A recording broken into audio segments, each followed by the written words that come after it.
안녕하세요. 안녕하세요. 사정없이 좋은 그림쟁이 서양화가 김수영입니다. 배호TV 특집, 오늘은 영화 리뷰를 한번 해볼까 합니다. 가만히 앉아서 여러분 영화 한 편 보는 것처럼 제가 영화 설명을 한번 해드릴 테니까 봐주시고요. 끝까지 봐주시고 좋아요, 구독 부탁드리겠습니다. 자, 서양화가 김수영은요, 할리우드 키드나 마찬가지예요. 영화를 엄청 좋아했어요. 그 옛날에 한국에 들어오는 외국 영화 다 봤고요. 어린 시절에. 또 영화를 보더라도 그냥 보는 게 아니라 제가 기록을 해가면서 봅니다. 자, 120분짜리가 이제 보통 100분짜리 꿈이라고 하잖아요, 영화가. 근데 보통 이 영화는 126분인가 그래요. 좀 약간 길어. 화장실 가면서 좀 답답했어.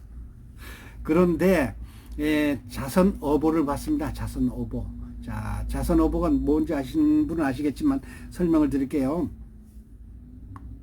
정약용의 형님이에요. 정약용은 사실은 목민심서를 쓴 조선시대 실학자의 최고봉 아닙니까? 정조대왕과 참 이 인연이 깊어가지고 경기도 화성 수원성을 싼 사람이 정약용이에요. 그거 뭐 거중기라고 유명한 거 있잖아요.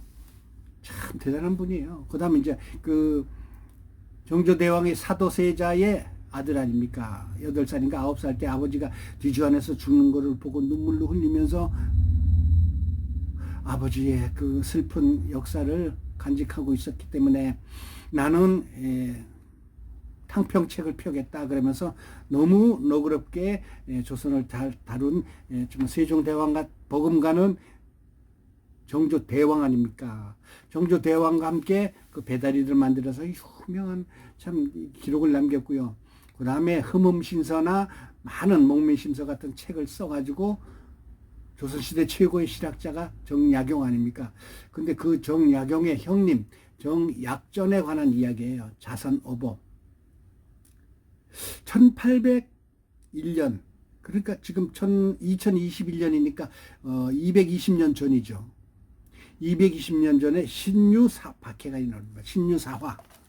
그게 뭔가 하면은요, 그 서학을 배웠다고 해가지고, 서학이 뭔가 하면은 서양의 문무를 배웠다는 의미로 다 해가지고, 천주교를 접한 사람들 126명을 순조가 죽여요. 순조가 그 정조대왕 죽은 다음에 불과 11살에 임금으로 올라가잖아요. 근데 그 11살 배기가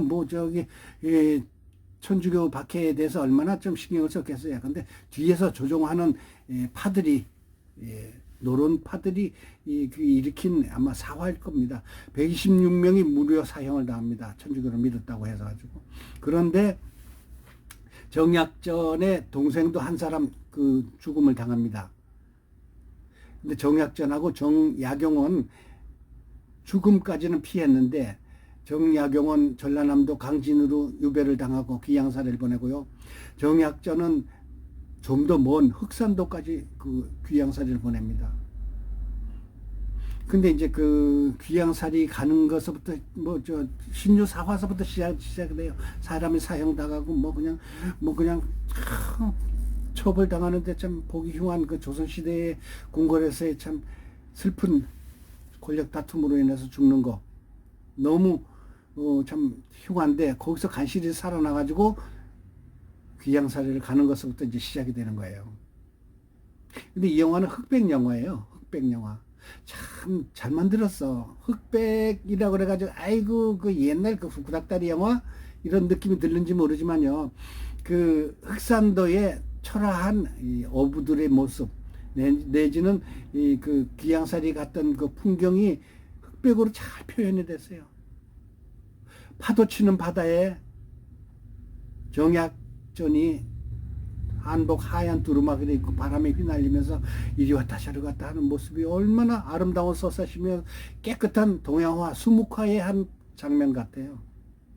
그러는데 정약전이가 거기서 이제 창대라는 어부를 만납니다. 출발은 미약했지만 훗날 창대하리라라는 성경 말씀 있잖아요. 그런 의미로 지었는지 모르지만 자오지간 창대라는 사람이 나옵니다. 정약전은 이 설경구가 이제 역할을 했고, 그 창대라는 이 인물은 변요한이라는 이 배우가 역할을 했고요. 그 다음에 그 정약전을 모시던, 그러니까 그 토착 부인은 이정은이라는 그 뭐야, 이 기생충에서 나왔던 식모, 그 여자가 역할로 나옵니다. 어쨌든 흑산도의 아름다운 풍경과 또 흑산도의 토착 이 어민들의 아주 질박한 전라도 사투리, 그 다음에 거기에서 보면은 양반과 상놈 간에 참 피눈물 나는 상민들의 고충이 나옵니다. 이런 영화를 보면은 당시 현장에 있었던 역사적인 그 현장에 우리가 직접 가서 본 그런 느낌이에요. 이준익 감독은 저 왕과 나에서 너무 잘 만든 영화라고 그래가지고 당시 2005년도인가요? 우리 한국 영화계를 완전히 휩쓸었죠. 대 히트를 쳤고 거기에서 나왔던 노래 인연, 참 그 노래 참 좋죠. 어쨌든 여기에서 설경구의 자선 어부가 뭔가 하면은 물고기에 관한, 그러니까 우리의 처지를 약진의 발판으로 삼아라는 이야기가 있습니까? 여러분 학창 시절에 국민교육헌장 아니면 5.16 역사의 정당성을 상징하는 그 공고문이 있었잖아요. 우리의 처지를 약진의 발판으로 삼아. 난 뭐 그거를 혁명 공약을 좋게 나쁘게 뭐 평하기 이전에 난 이 낱말이 아주 좋습니다. 이 말이 우리의 처지를 약진의 발판으로 삼아. 그래가지고 자선어부가 태어났고 정약용이 수많은 목민신서와 흥흠신서 이 책을 써가지고 귀양사리가 오히려 득이 되는 참 한국 문학의 금자탑을 이루는 기회가 됐다는 걸 말씀드리고요. 계속해서 말씀드릴게요. 자선어보는 그 창대의 현지 젊은 어부의 도움을 받아가지고 바다 물고기 226종에 대한 자세한 기록을 한 책이에요. 그 조선시대에서 이런 그 학자들이, 그러니까 양반이 어느 날 하루아침에 흑산도로 귀양살이를 가게 돼가지고 유배되어서 참 한탄과 괴로움과 고통 속에서 기다리다가 창대라는 젊은 어부를 만나가지고 물고기에 관한 기록을 하나하나 쓰기 시작합니다. 우리처럼 배에서 볼펜으로 이렇게 적는 게 아니라 그 옛날에 그 묵을 갈아가지고 그 바다에서 배 위에서 붓을 가지고서 그걸 기록을 하는데 참 실감나더구만요. 바람은 불지 파도는 치지 거기서 덜컹거리면서 붓으로다가 쓰는 거예요. 그러니까 물고기에 관한 참 그 조선시대 가장 위대한 참 서적으로 하나 남긴 거죠. 아까 얘기한 대로 우리의 처지를 약진의 발판으로 삼아. 정약전이가 유배 생활을 17년인가 했습니다. 거기서 1801년에 가가지고 하여튼 이 영화의 길이는 126분이고요. 근데 거기에서 자선어부는 글로만 표현을 했어요. 그 물고기에 관한. 그 왜 그러는지 모르겠어. 나는 내 생각인데 내가 화가인데 물고기라면은 사실 뭐 물고기 그림을 그려가지고 뭐 지느러미 몇 개에다가 배를 갈라보면 거기에 뭐가 있고 이렇게 해서 좀 그림을 그렸으면 좋았을 텐데. 우리 서양에서 어렸을 적에 우리가 학생 시절에 가장 많이 읽어야 할 책, 파브르 곤충기, 목민심서, 이순신의 난중일기, 삼국지 뭐 이런 게 있는데 그 파브르 곤충기는 이 자선어보보다 한 거의 100년 뒤에 출판이 됐어요. 그러니까 앞서가는 책은 틀림없어. 그런데 그림을 없이 설명만 했다는 게 조금 아쉽습니다. 그런데 이제 영화로 들어가서 영화 이야기는 반드시 자선어보 물고기에 관한 이야기만 쓰면은 재미가 없을 것 같으니까 여기에서 창대라는 인물이 거기서 이제 이 정약전을 도와주는 역할 아니겠습니까? 그런데 이제 그 현지 소박한 어민을 표현하긴 한데 이 사람이 상민이에요, 상민. 조선시대의 거의 반은 노비였답니다. 거의 반은 상민이에요. 조선시대 때 인구에 비해서 성씨를 가진 사람이 15%밖에 안 됐대요. 조선 말기나 돼야지 뭐 30%까지 성 있었는데 성을 가진 사람이 그렇게 작다는 거는 상놈이 많았다는 얘기예요. 또 그다음에 총 가구 수에 조선시대 1910년에 이제 그 양반수를 한번 따져봅시다. 총 가구 수 289만 4,777호가 있었는데 조선시대에 5,405만 4,217호 전국의 1.9%만 양반이었대요. 그런데 그 영화에서도 양반의 횡포가 엄청 심하게 나와요. 가령 태어난 지 일주일밖에 안 된 애한테 벌써 그 호구 조사를 해가지고 걔한테 세금을 내라고 그래가지고 세금이 적으니까 그래서 기르던 황소를 다 끌고 가버려. 근데 그 백성이 얼마나 화가 나겠어요. 그 농민들은 소가 농사 짓는데 필수 불가결 아닙니까? 가장 필요한 농업 도구인데 그걸 가지고 하니까 화가 나니까 내가 새끼를 낳은 죄밖에 안 되니까 낫을 가지고서 날이 그러니까 그 섬에 최고 관리한테 쫓아가가지고 이놈의 새끼들 다 죽여버린다가 내가 결국은 새끼를 낳은 죄밖에 없다 그러면서 자기 약물을 꺼내가지고 낫으로 잘라버려요. 그러니까 그 부인이 얼마나 속상해서 그걸 잡고 막 울고 막 난리 부르었죠. 그만큼 백성들이 관리들의 횡포에 조선시대는 사실 양반들의 횡포가 엄청 심했어요. 그 중에는 아주 그냥 선량한 참 관리도 있었긴 했지만 대개는 그 영화에서도 그렇게 나와요. 창대라는 사람이 상민이었다가 나중에 이제 자기 아버지가 참 양반인데 시험을 치게 만듭니다. 그래가지고 공부를 해가지고 시험에 합격을 해요. 진사까지 되던가 이렇게 되는데 자기는 선량한 정치를 펴려고 하는데 밑에 있는 것들이 세금을 걷는데 10,000냥을 걷어야 되는데 그래서 20,000냥을 걷어요. 왜 이렇게 많이 걷었냐 하니까 우리들도 먹고 살아야지 안 되겠습니까? 나리님도 좀 돈도 챙겨야죠. 이럴 때 좀 모으는 겁니다. 이런 식이요. 그러니까 창대로서는 참 정의로운 사나이에다가 도덕을 가진 참 상민의 괴로움을 몸소 익혀서 왔기 때문에 정치를 제대로 하려고 그러는데 밑에 있는 관리들이 이렇게 부정을 저지르고 글쎄 짜옹을 해가지고 미리 세금을 더 걷어가지고 나눠주고 저들도 나눠갖고 막 이러니 백성들은 얼마나 힘들겠어요. 그러니까 조선시대의 참 부조리 내지는 횡포를 배경으로 깔고 있어요. 거기에 창대라는 변요한이가 역할을 참 잘하더라고요, 배우가. 그런데 영화를 보면서 느낀 건 뭔가 하면은요, 과거나 현대나 정권이 바뀌거나 사화가 일어나가지고 임금이 바뀌잖아요. 그러면 전에 정부에 일하던 관리들은, 중심 인물들은 전부 다 사형에 처하고 귀양살이를 보내고, 요즘에도 현대도 그런 것 같아요.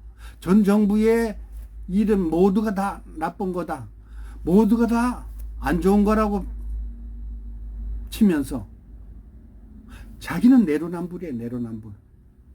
요번에 선거에서 20대가 느닷없이 확 마음이 바뀌었잖아요. 그들이 안 거예요. 왜? 전 정부가 하는 짓이 나쁘긴 하지만 이 사람들도 더 나쁜 짓을 하고 있구나라는 내로남불. 남이 하면은 나쁜 짓이고 내가 하면 로맨스고, 오죽하면 뉴욕타임즈에서 그거 내로남불이라는 새로운 단어가 입력됐을까요? 어쨌든 귀양살이 간 사람들은 역사가 바뀌었기 때문에, 그 당시 천주교를 믿었기 때문에 귀양살이 간 거 아니겠습니까? 지금 대한민국의 천주교 신자가 수백만 되는 거 아니겠어요? 안 그러면 지금 그 당시의 상황으로 봐서는 수백만 명이 다 사형을 당하거나 아니면은 귀양살이를 가야 된다는 거 아니겠습니까? 역사는 흐른다. 역사는 바뀔 수 있다. 전 정부의 모든 것은 나쁘다가 아니라는 것을 인정도 해주고 또 용서도 해주고, 이런 걸 저는 바라고 소망하고 있습니다.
20년 전에 이 땅에 있었던 참 선비의 어느 우수한 선비의 귀양살이를 배경으로 하지만 이 시대의 이 침묵으로 말하는 그런 영화입니다.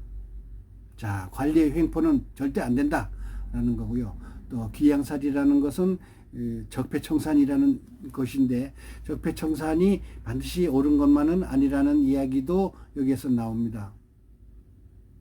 그런데 정약전이 귀양길 가서 16년 만에 사망을 하게 됩니다. 동생 정약용은 나라에서 그 귀양살이를 풀어주는데 몇 년이 지나도 정약전은 풀어주질 않아요. 근데 그 뭐 십몇 년 동안 귀양살이를 하는 동안 뉘우칠 건 다 뉘우치고 또 반성한 건 반성한 거 아니겠습니까?